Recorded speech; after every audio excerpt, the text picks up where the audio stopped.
From the time you got your first allowance, the adults in your life probably gave you the exact same financial advice. Work hard, spend less than you make, and put the rest in a bank account. A savings account is presented as the ultimate responsible choice, a secure vault for the fruits of your labor. But there is a specific friction between this advice and the mathematical reality of modern money. Following this logic without understanding the laws underneath it leads to a lifetime of financial paralysis, where you work for your money while its real-world value remains stagnant. This perspective comes from Warren Buffett, a man who spent decades observing how the pursuit of nominal safety often results in the quiet erosion of wealth. He compares saving without a deployment plan to filling a bathtub with the drain open.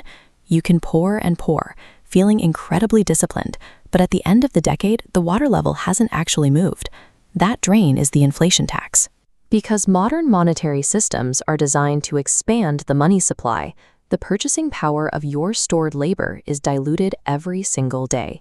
It is a mathematical inevitability built into the structure of the economy. Over 30 years, $100,000 in a savings account at 2% interest grows to a nominal balance of $180,000.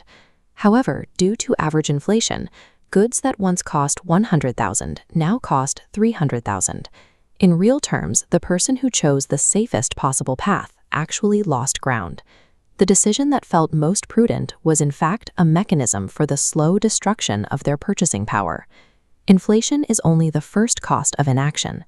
A second price is paid through opportunity cost, the loss of what your capital would have earned if you had chosen the next best alternative.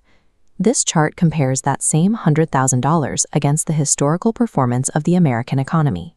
While the saver ended with $180,000, a low-cost index fund compounding at a historically normal 9% would have reached approximately $1.3 million in the same window. A delay in deploying capital eliminates the potential for initial gains to produce their own returns. This compounding trap of inaction creates a canyon between the saver and investor that widens with every month spent waiting for perfect market safety. That gap represents more than a missing number on a bank statement. It is the unbought house, the unfunded retirement, and the years of personal freedom sacrificed for the comfort of a cash balance. The financial system relies on this inaction. When you deposit money, the bank does not store it in a vault.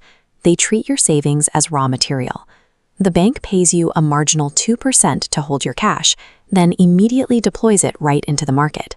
They lend it out at 5 times the interest they pay you, capturing the compounding yield of productive assets while returning a fraction of value to your account. This is the logical outcome of a system where knowledge is the primary currency. The informed participant uses capital to build, while the uninformed participant provides the liquidity that makes that building possible. By remaining a passive saver, you are unwittingly subsidizing the wealth and compounding growth of the asset owners who understand how to move through cash rather than hoarding it. Before you can build assets, you must address the reverse of compound interest. A 20% credit card balance is a mechanism that dismantles your net worth at the same exponential rate a good investment creates it. Maintaining a savings account while carrying high-interest debt results in a massive net negative annual return. You are essentially paying for the privilege of letting your own capital sit idle. Because no standard investment reliably overcomes a 20% interest obligation, the negative compounding of debt must be eliminated before the positive compounding of ownership can begin. Escaping this cycle requires an update to your psychological operating system, moving from an ancient instinct to hoard resources to a modern strategy of intelligent deployment. This transition turns you from a cash holder into an asset owner. You stop measuring wealth by the number in your bank account and start measuring it by the number of cash-generating employees you have working for you while you sleep.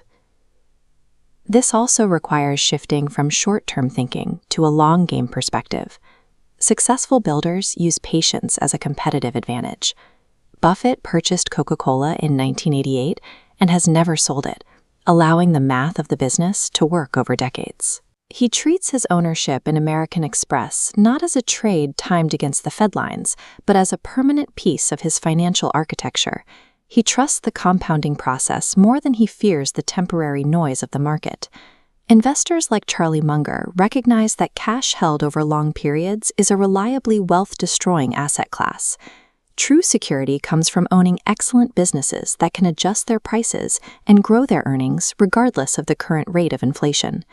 Because time is the only irreplaceable input in the formula for wealth, the most dangerous decision is to wait for perfect certainty. You must stop storing, start deploying your capital, and step into ownership today.